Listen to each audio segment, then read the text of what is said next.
കരഞ്ഞു കലങ്ങിയ കണ്ണുകളുമായി ഒരു മുത്തശ്ശി തൃശ്ശൂർ ഈസ്റ്റ് പോലീസ് സ്റ്റേഷനിലേക്ക് കടന്നു വന്നു. കേരളപ്പിറവി ദിനമാണ്. മുത്തശ്ശി പറയുന്നത് തൻ്റെ 5.5 പവൻ്റെ മാല കാണാനില്ല.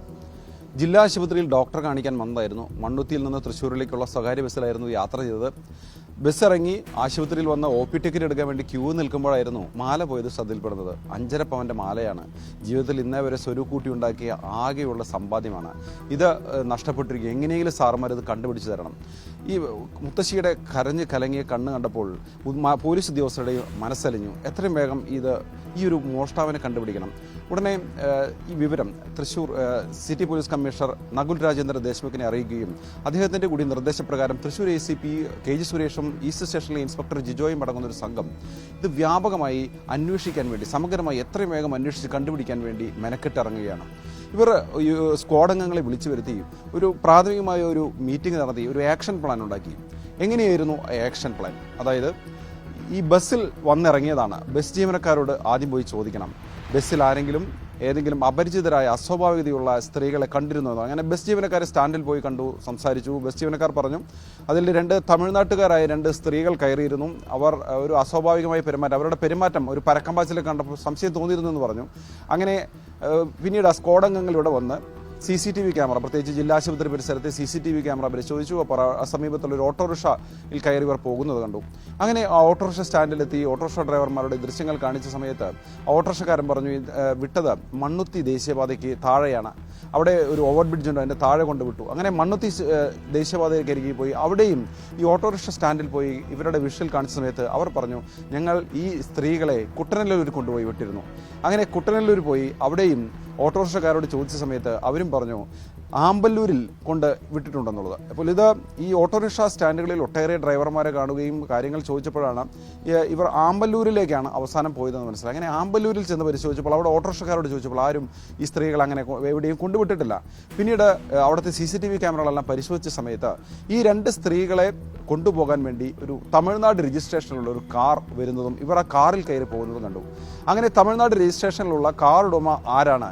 അങ്ങനെ കാർ ഉടമയെ വിലാസം കിട്ടി. ആ വിലാസത്തിലുള്ള ആളുടെ ഫോൺ നമ്പർ സൈബർ സെല്ല് കണ്ടുപിടിച്ചു.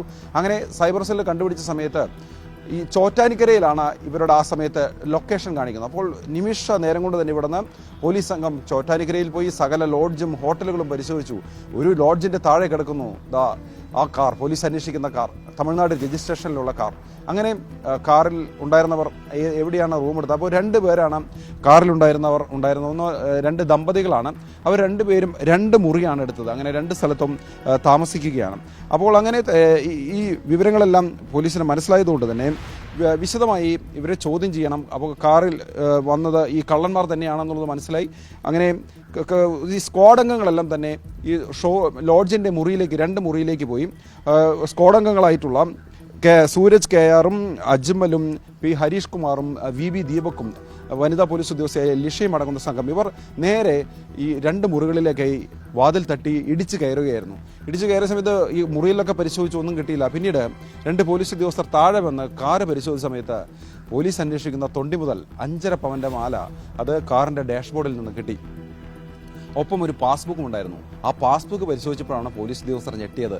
13 ലക്ഷം രൂപയാണ് ഇവരുടെ ബാങ്കിൽ ബാലൻസ് ഉള്ളത്, സേവിങ്സ് അക്കൗണ്ടിൽ. ഇവരുടെ ഒരു മോഡസ്, തമിഴ്നാട്ടിൽ നിന്ന് കാറിൽ ഇവരിറങ്ങും, ഇവർ ഇവിടെ വന്ന് ഇതുപോലെ ബസ്സുകളിൽ കയറും, ഏതെങ്കിലും ക്ഷേത്രങ്ങളിൽ, തിരക്കുള്ള ക്ഷേത്രങ്ങളിൽ. ഇപ്പോൾ ചോറ്റാനിക്കര ക്ഷേത്രത്തിൽ പരിസരത്ത് ഇവർ ലോഡ്ജ് എടുത്ത് താമസിക്കാൻ കാരണം തൃശ്ശൂരിൽ നിന്ന് 5.5 പവൻ്റെ 5.5 ലക്ഷം രൂപ കിട്ടി. ഇനി നേരെ ചോറ്റാനിക്കരയിൽ അവിടെ തിരക്കുള്ള സമയത്തിൽ ഭക്തരുടെ മാല പൊട്ടിക്കാനുള്ള ഉദ്ദേശത്തോടു കൂടിയാണ് ഇവർ ചോറ്റാനിക്കരയിൽ വന്നത്.